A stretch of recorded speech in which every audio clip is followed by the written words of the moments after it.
Hello friends, welcome to the important GK Bits. First question. British ప్రభుత్వం Hunter కమిటీని ఏ సంఘటన విచారించడానికి నియమించింది? ఆన్సర్ జలియన్ వాలా బాగ్ విషాదం. Next question. గాంధీజీ మొదటి సత్యాగ్రహ ప్రచారం భారతదేశంలో ఎక్కడ ప్రారంభించారు? Answer Champaran. Next question. British కాలంలో ఆధునిక స్థానిక స్వపరిపాలనను ఎవరు ప్రారంభించారు? Answer Ripon. Next question. British వారి కాలంలో ఎవరి కృషి ఫలితంగా వితంతు పునర్వివాహ చట్టం వచ్చింది? Answer Ishwar Chandra Vidyasagar. Next question. Forward block party స్థాపకుడు ఎవరు? Answer Subhash Chandra Bose. Next question. Cabinet మిషన్లో ఈ క్రింది వారిలో ఎవరు సభ్యుడు కాదు?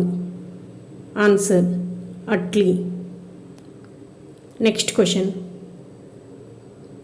అమృత్ బజార్ పత్రికను ప్రారంభించింది ఎవరు? Answer Sisir Bose. Next question. మొదటి ప్రపంచ యుద్ధం ఈ మధ్య కాలంలో జరిగింది? ఆన్సర్ 1916 నుంచి 1919 సంవత్సరం వరకు. Next question. భారతదేశంలో మొదటగా తమ వర్తక స్థావరాన్ని ఏర్పరచుకున్న యూరోపియన్లు ఎవరు? ఆన్సర్ పోర్చుగీస్ వారు. Next question. స్వరాజ్యమే నా జన్మ హక్కు అని నినదించింది ఎవరు? ఆన్సర్ బాలగంగాధర్ తిలక్. ఫ్రెండ్స్, ఈ వీడియో కనుక మీకు నచ్చినట్లయితే ప్లీజ్ లైక్ చేయండి, మీ ఫ్రెండ్స్కి ఫ్యామిలీ మెంబర్స్కి షేర్ చేయండి. అలాగే ఇలాంటి మరిన్ని వీడియోస్ కోసం మన ఛానల్ని సబ్స్క్రైబ్ చేసుకోండి. Next question. 1857 తిరుగుబాటు రావడానికి తక్షణ కారణం ఏంటి? ఆన్సర్ కొవ్వును పులిమిన తూటాల ఉదాంతం. Next question. మహ్మద్ గోరీని పృథ్వీరాజ్ చౌహాన్ ఏ యుద్ధంలో ఓడించడం జరిగింది?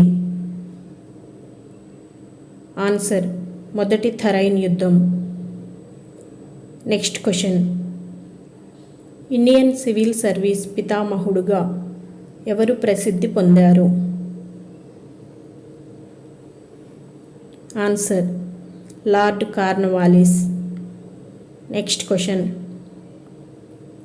గద్దర్ పార్టీ కార్యక్రమంలో ప్రముఖ పాత్ర వహించిన ఆంధ్ర ప్రాంతానికి చెందిన విప్లవకారుడు ఎవరు?